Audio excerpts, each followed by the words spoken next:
Thank you very much. And I also would like to thank the organizers for inviting me to this beautiful place. And it's a pleasure to be here.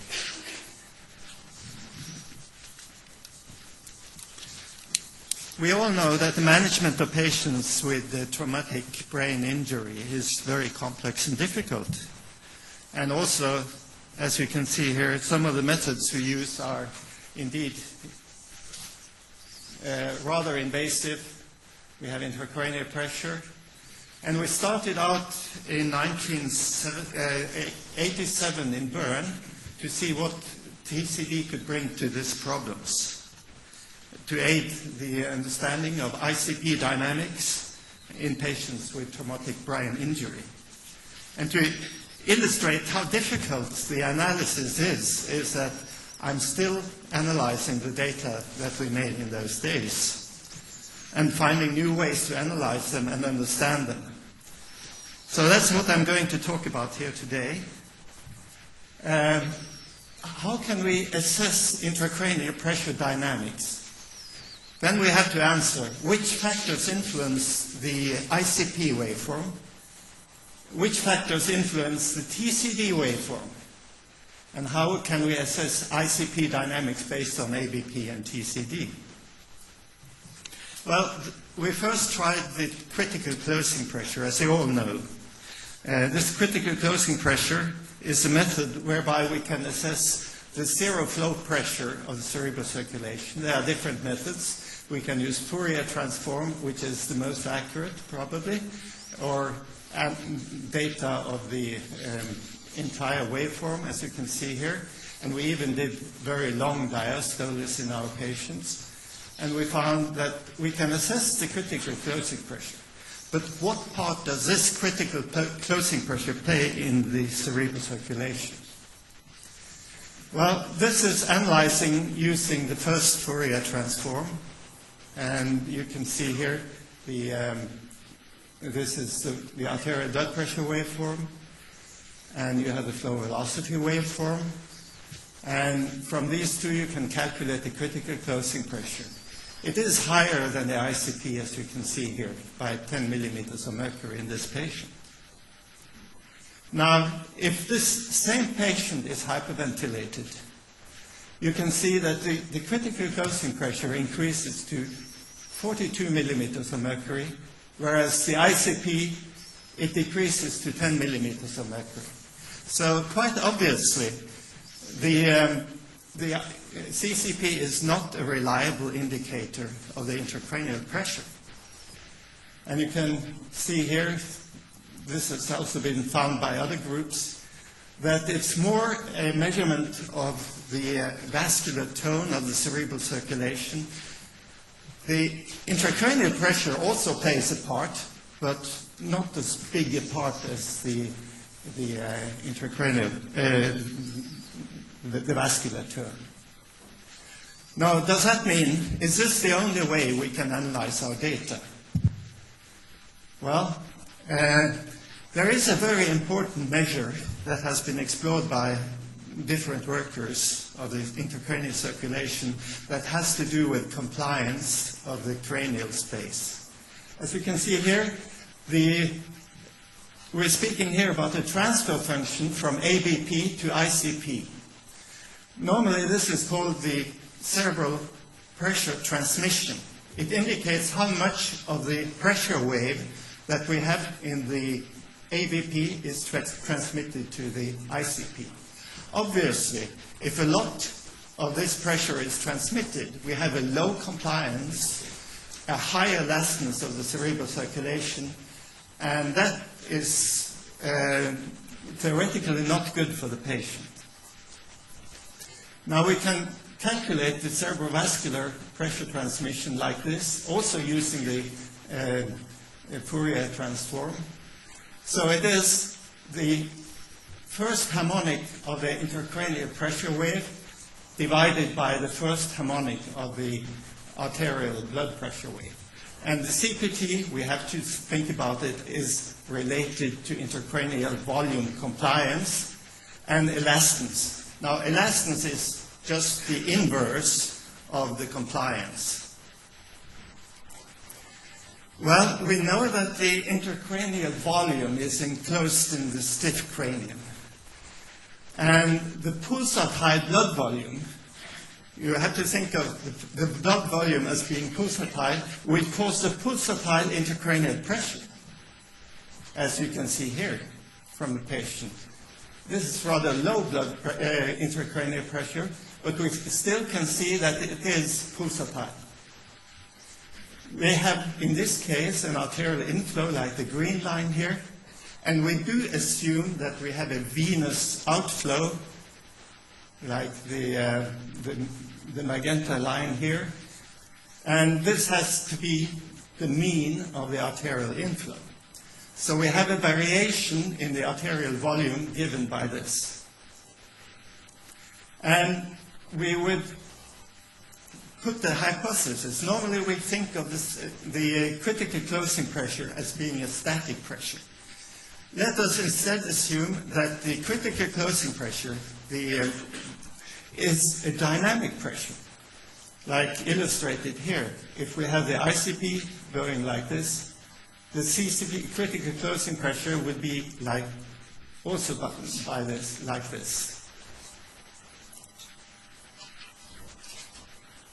And our second hypothesis is that the volume,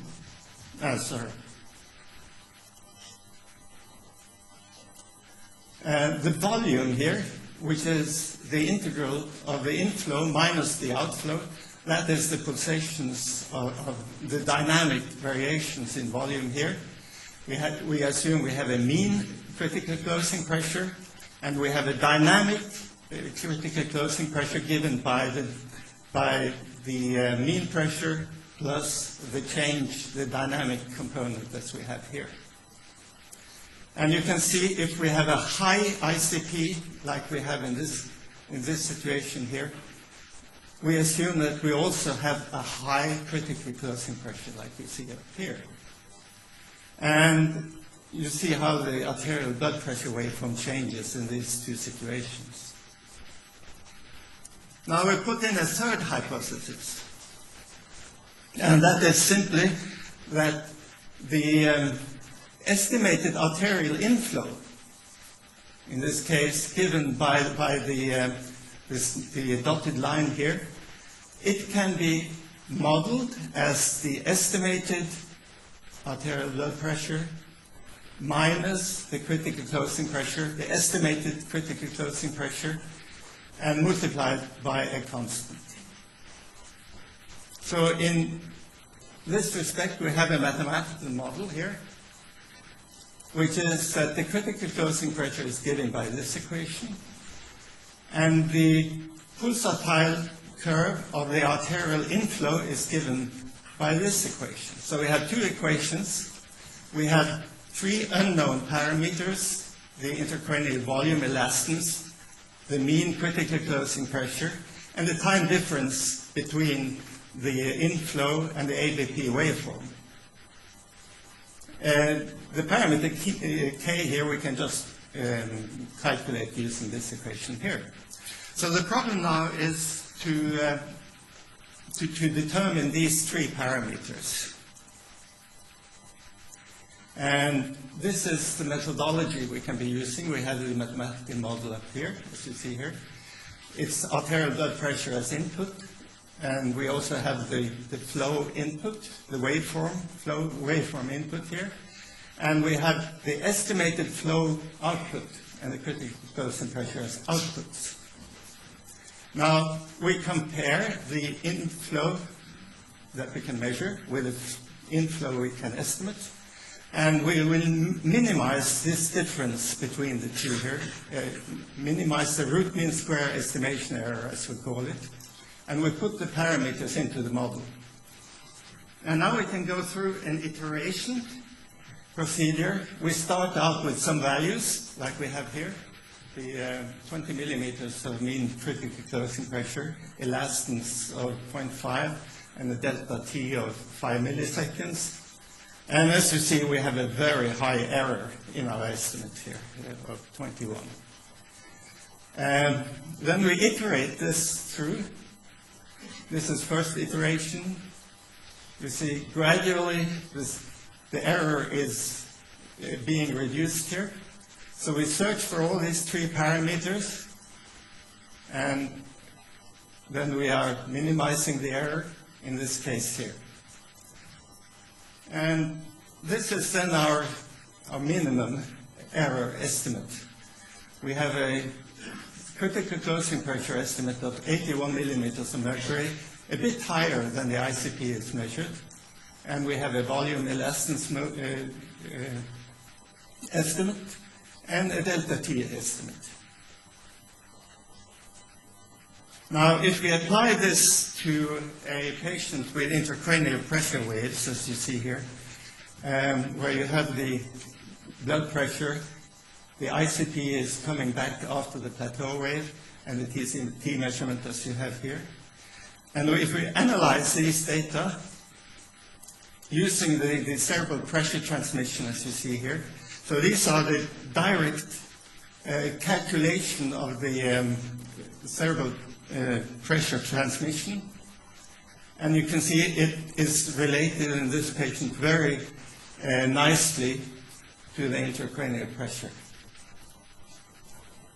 If we do an estimate on the same section of the curve, estimating the cerebral pressure transmission not using the ICP, but only using the pulsatile data as I showed you here, you have a CPT estimate is equal to the critical closing pressure, first harmonic, divided by the arterial pressure, first harmonic.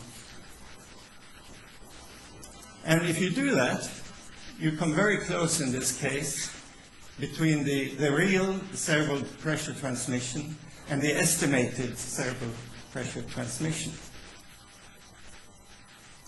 And if you do this on the entire plateau wave, as you see here, you find a very nice correlation between the estimated transmission estimate and the real cerebral pressure transmission estimate. Now, in this case that I show you here, the measurement of the ABP waveform was made in the brachial artery. This is a place which unfortunately is normally used in critical care. In most situations we're using the radial artery for measurement. Unfortunately, the pressure wave is distorted by going through the arterial tree, through the brachial artery, and out into the radial artery. And therefore, we cannot use it, unfortunately, for the cerebral pressure transmission estimation. The ideal place to measure the blood pressure would be in the axillary artery, as you can see here. But that is not a thing we can do invasively in most situations. But we can do it non-invasively. As you can see here, we are measuring arterial blood pressure on a normal subject here during rather zero gravity. And using this instrument here, we can measure the pulsatile waveform in the axillary artery by using this methodology, as you can see here.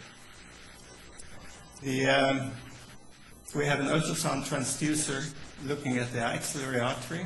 We have a pressure cuff. And we have an ultra-fast pneumatic servo. And we are controlling the pressure in the cuff during the entire pulsatile cycle, very, very fast, so that they can track the pressure inside the artery in real time. And if you look at the curves here, this is a flow velocity curve in one case. And the red line here is the non-invasive blood pressure recorded from this cuff, as you can see here. They are very, very similar, almost identical waveforms. So that means, because you have the same length of the transmission line to the axillary artery as you have to the cerebral circulation, you have an ideal comparison, a measurement of comparison between the pressures. Now, I don't have any data on patients using this methodology yet, but I've taken the old data that we did in the 1980s on cerebral autoregulation dynamics in humans. Unfortunately, we were recording these data on computers at that time, and I could therefore go back and look at these data now. And these subjects were recorded during normal tension, hypotension, and normocapnia, hypocapnia, and hypercapnia. And if you look at the cerebral pressure transmission estimates here in this group, you find that it is less than 0.1 in all these subjects during all the different end-tidal CO2s that we have. And 0.1 is sort of a shut-off value where the cerebral pressure transmission starts to increase. And moreover, you can see that these estimates do not depend on the vascular tone. Some go a little up, others go a little down. Now, if we look at the same thing, the critical closing pressures in the same group, we find that they are very much dependent on vascular tone. And as you can see here, during hypercapnia, some of these subjects also got negative critical closing pressures, even with this method where you have the dynamic estimation of the critical closing pressures. So, in conclusion, a simple first-order model of the intracranial pressure dynamics can be used to explain the changes in the TCD waveforms during increased ICP. And this simple model can also be used to estimate the cerebrovascular pressure transmission if, as a condition, if we have good quality blood pressure waveforms. And it seems, using such methodology, dynamic transcranial Doppler, that it's easier to estimate the pulsatility of the ICP than it is to estimate its absolute value. Thank you very much.